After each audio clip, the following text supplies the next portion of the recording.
Lasat! Face me!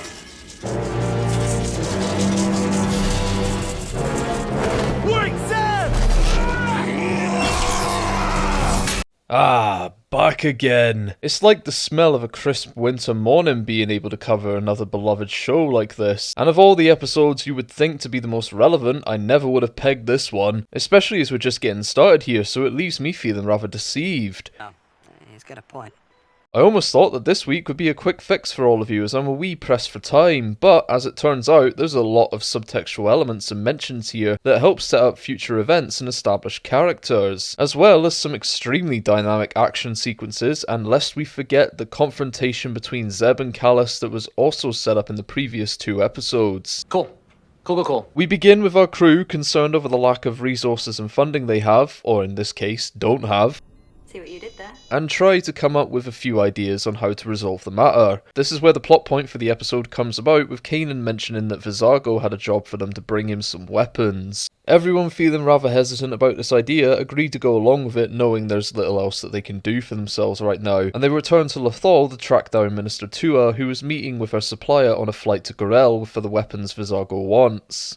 Wow. Before we cut to the intro, however, the crew disperse around the ship to appear unsuspecting and catch wind of Tua's conversation, for which she requires a translator droid due to her supplier being an Aqualish, and it's revealed here that her droid is none other than C-3PO accompanied by R2-D2. Come here, my little friend. The plan is implemented with Chopper creating a distraction that gets both him, R2 and 3PO sent to the back, making room for Sabine to cut in on the conversation between them, where she collects the necessary information and alters the detail to misdirect Tua in response. Once they land on Gorel, Tua sees them off and our crew make their way over to the correct bay to collect the weapons there. As Zeb arrives though, he becomes distressed at the sight of them, as it's later revealed in conversation between Ezra and Hera that the T7 ion disruptors were used to clear Lasan, aka Zeb's homeworld. Well, that's fucking not good. The crew engage the Empire to get the weapons out of there and manage to acquire 3PO and R2 along the way and head out towards Vizago, where R2 confesses that they were both sent there to ensure the ion disruptors don't make it to the Empire, meaning that the crew just aided them in their own mission. I have no idea what I'm doing, but I know I'm doing it really, really well. However, Kanan presses ahead with selling the weapons to Vizago, and as they're about to complete the deal, Kallus shows up with his own forces and calls Zeb out for a challenge 1-to-1. I challenge you, one warrior to another. Zeb is bested by Kallus, who confesses he gave the order to use the ion disruptors on Lasan, and as he's about to strike the final blow, Ezra, out of fear, hurls a force blast at Kallus, knocking him back in a fashion almost equal to that of The Rock receiving a fucking stone cold stunner, and surprising everyone along the way with the crew escaping in the melee and 3PO and R2 as well. During the battle, the disruptors were destroyed, leaving the group without a cash grab, but 3PO informs them that for their return, their owner will gladly compensate them. We close on the reveal that it was in fact Bail Organa who orchestrated the droids' involvement in this, who pays off Kanan and also reveals that he wanted a little more information on the potential of these rebels. When we saw R2 transmitting earlier in the episode, with the final shot being a mirror of Leia and R2 from A New Hope. My emotions!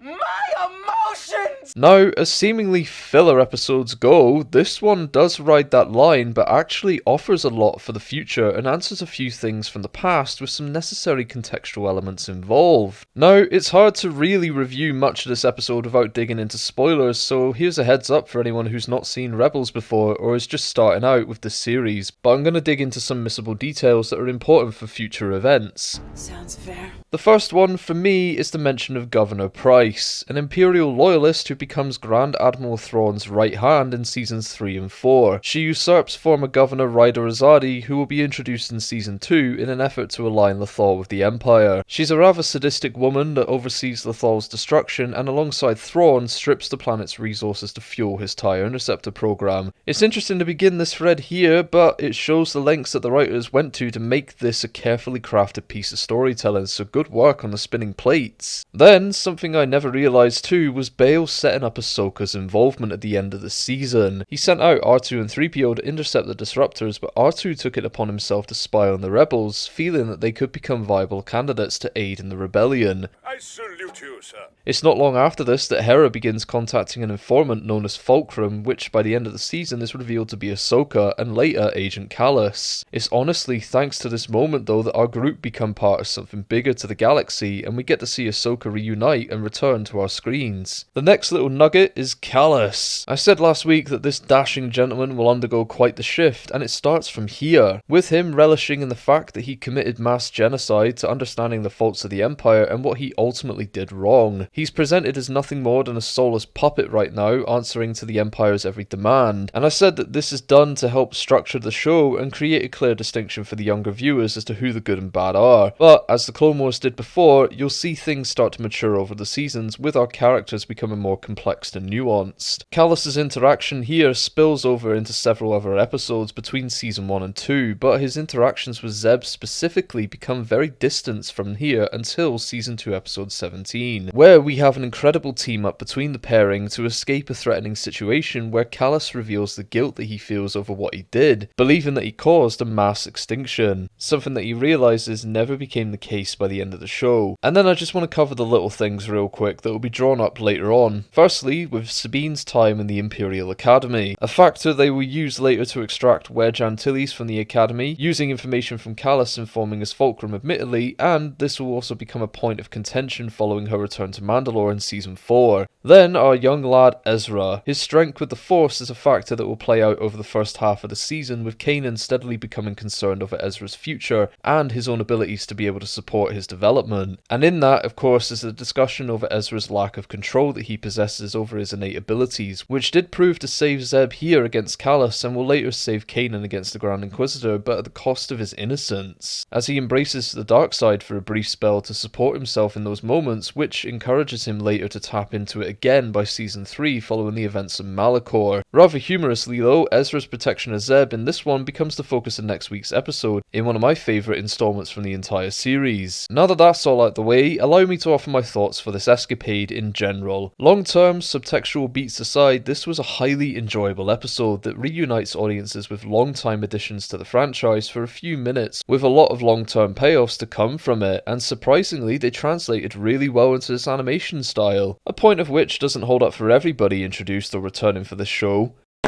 What the hell is even that? The plot was structured and explained really well, with the setup being the need for finance and Zeb's initial hesitation over the weapons redistribution, to eventually receiving the payment they needed and being confirmed as his worst nightmares respectively. The idea of these weapons is unsettling for sure, and to know that the Senate banned these would imply to me at least that they were used by one side or both during the Clone War if they reached their attention, and it makes you wonder how they were used. To reinstitute these things again, and behind closed doors no less, shows us as well that the Empire are growing fearful of the rebel uprising. If you would like a modern day example of a disruptor's capabilities though, then take a look at Din Djarin's rifle. The action sequences felt like an adrenaline rush, but also rather nauseating in some ways too, with the quick turnarounds, swift camera motions and articulate movements of our characters, all adding up for possibly the most cartoonish moments from this series. To see Kallus able to best Zeb was a surprise as well, given the size disparities between them, and that Zeb should be more proficient with the bow rifle than Kallus. But it made the excuse for Ezra to exercise some force usage. The music was solid, animation is stellar as always, the staging and cinematography greatly surpasses anything we were offered in the Clone Wars this first season. Not true.